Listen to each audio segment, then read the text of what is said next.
Welcome to Geopolitical Horizon. Today we're going to look at the situation between Iran and the United States and regional dynamics in the Middle East.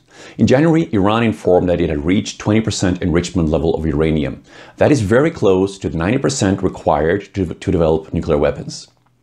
On Friday, President Biden gave an interview where he informed that the US would not relinquish or take away any sanctions against Iran until Iran steps back from its enrichment of uranium. On Sunday, Ali Khamenei of Iran informed that Iran would not make any first steps and wait until the US takes away its sanctions. And not only takes away its sanctions, but it also that Iran can verify that the US has in fact taken away its sanctions. And in order for Iran to verify that the US has taken away its sanctions, Iran wants to see, I think, European companies and other companies being able to invest in Iran and actually make financial transactions to Iranian financial institutions. And that's going to take some time. So if that's the case, then we're probably going to have to wait and see what happens from the Iranian side. And if they remain adamant about that position, they're not going to take away their enrichment level. And to go from 20% to 90% enrichment level, that is probably only a matter of a few months. And as we have seen, Iran has the ballistic missile capabilities. It has very advanced and sophisticated military capabilities. And therefore, for them to develop a nuclear weapon, if they decide to do so, would probably be only a very short time frame away. So the question is now, what's going to happen? Well, Javad Zarif, the foreign minister of Iran, he said that Europe could play a role negotiating between Iran and the US, so that they could probably take step by step from each side. Maybe not going to happen, but there is probably some kind of back channel diplomacy going on right now.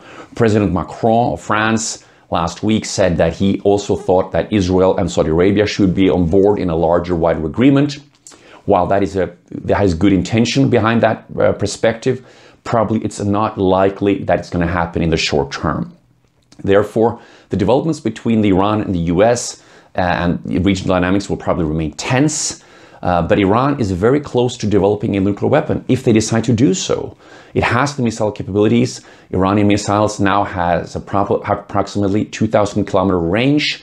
Iran has the scientific capabilities so they could probably even further that range up to 5,000 or even longer range. Therefore, Iran has now reached a very sophisticated and advanced level in terms of military developments. And while the US maximum pressure policy remains intact and the US has placed very strong sanctions on Iran, Iran still has a very dynamic economic and vibrant development going on.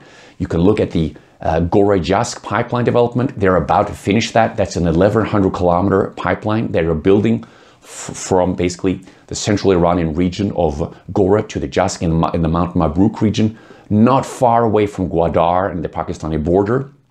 Therefore, Iran is building up a variety of infrastructure capabilities, petroleum capabilities, and industrial capabilities while they are placed under very heavy sanctions from the US side. So I think that we're probably going to see the Iranians going to continue developing their military capabilities.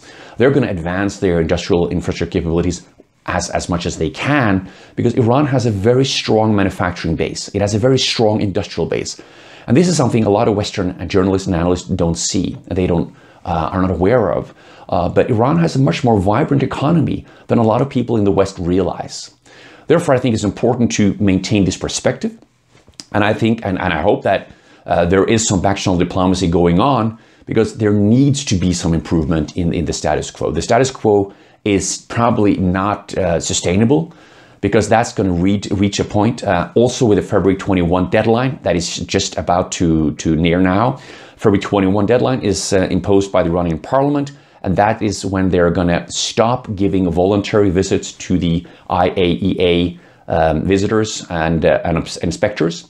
Iran is not going to throw out the IAEA inspectors, but they're going to stop providing the voluntary visits. And there are probably going to be less visits to various nuclear facilities. And therefore, that is also going to impact the dynamics and the atmosphere in the negotiation. So unless we see some developments very soon, hopefully within the coming weeks, there probably will be just increased tension in the Iranian-US relationship and the wider regional dynamics.